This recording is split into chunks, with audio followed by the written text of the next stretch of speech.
Hey my friend, it's Brando Linick here and welcome to the video. You're looking for what to consider when starting a business. This is a great topic. I love talking about business, having run businesses traditionally and online throughout the last 3 years. I can tell you the first thing to consider is the investment, okay? Not only money, but the time and energy you got to invest when getting a business up and off the ground. It's a lot of energy you got to put in. It's not like working a job. So if you're used to working a job, you're used to that paycheck coming in every week or every second week or every third week that you get paid. It's nothing like that. It's a totally different atmosphere. You got to put in, 12 hours a day, 18 hours a day, and you got to be okay with that. And you got to be okay with, having points and periods of time when you're starting your business where you don't even get paid at all, okay? Or where your employees are getting paid more than it is that you're paying yourself. You got to be okay with that when you're starting a business, okay? And especially the risk you take, your initial risk, okay? The sad truth is most businesses, when they start out, they don't even last the first 2 years. They don't last the first 5 years in business. Most businesses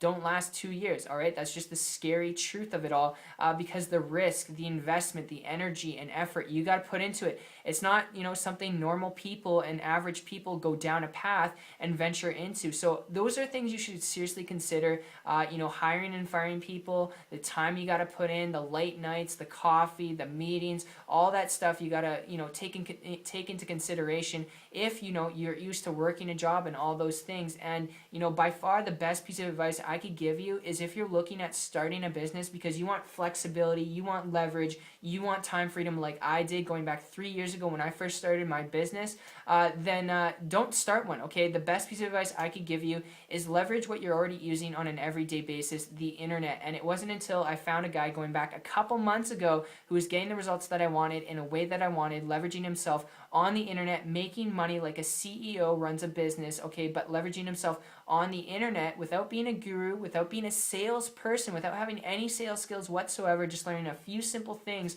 I found this guy. I asked him if I could model him. He showed me step by step what to do. I was able to put that business that I was running off to the side, and for the very first time, I've been able to create flexibility and freedom without the overhead of hiring and firing employees, without the overhead and the normal risk of running a business, a traditional business or an online business, without building out websites or any of that stuff. So my friend, that's the best piece of advice I could give to you personally if you're looking for flexibility, time freedom, and leverage. So that said, that's the best piece of advice I could give you. I hope you enjoyed this video as much as I did putting it together for you.